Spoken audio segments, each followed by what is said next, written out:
Hello, this is Dr. Lori. Welcome to this final video discussing risks and how we use those in epidemiologic studies. So we're continuing on with our previous example where we have a total of 221 individuals in a study. Of those, 23 are exposed, 198 are not exposed, and then of those exposed, 14 ended up with the outcome we were looking for, and 49 of the unexposed ended up with the outcome we were looking for. So let's redo these calculations. It's always good to have extra practice.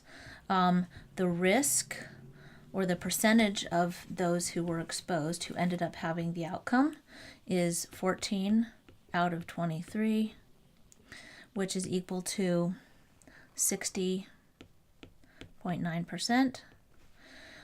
The risk in the unexposed is 49 out of 198, which is equal to 24.7%.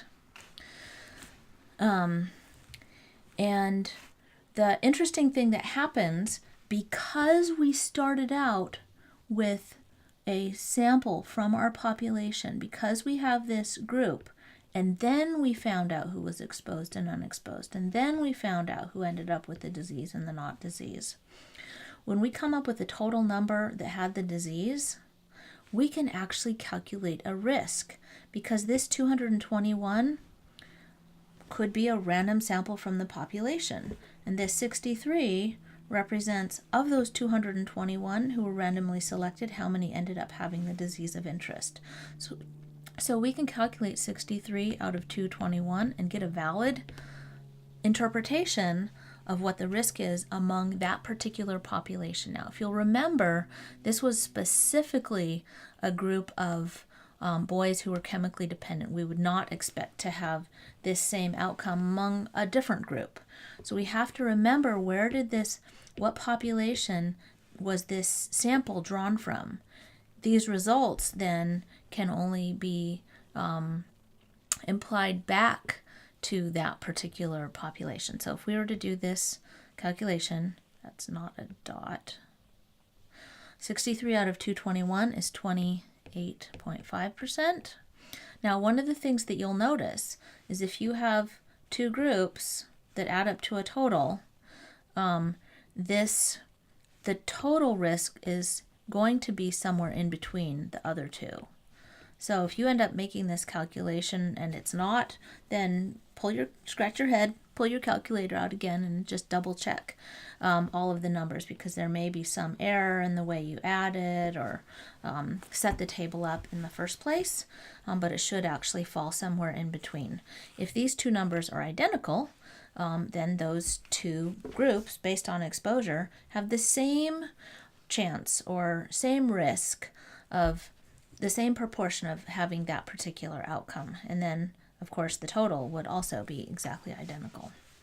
So that is how we calculate the risks for each group. The thing that we then, as epidemiologists and public health people, like to do is to compare those two to each other. So let me get rid of that arrow and that arrow. We can see that 60.9 is bigger than 24.7. But we like to see how they are relative to each other. So we calculate something, we go on from calculating just the risk for each group to calculating something called a relative risk, or a risk ratio. RR could stand for either one of those, relative risk or risk ratio. And with a relative risk or risk ratio, we simply take the risk in one group and divide it by the risk in the other group. So then we pull out our handy dandy calculator, and it looks like it's 2 point something. 60.9 divided by 24.7. If we wanted to not have rounding, we would go back to the original numbers. But it looks like it's somewhere around 2.4 or 2.5.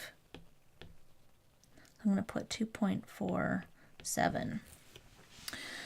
And so what that means is that this top number is about 2.5 times what the number is on the bottom.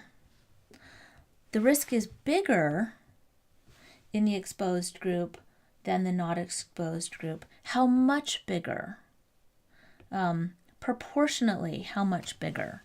It's 2.5 times as big. So they're more than twice as likely to have that particular outcome compared with the not exposed group.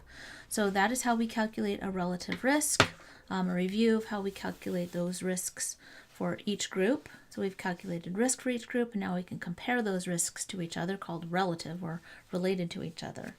And also we can calculate this total overall risk for everybody all lumped together now that we have data that comes from an overall population. Thank you for joining me.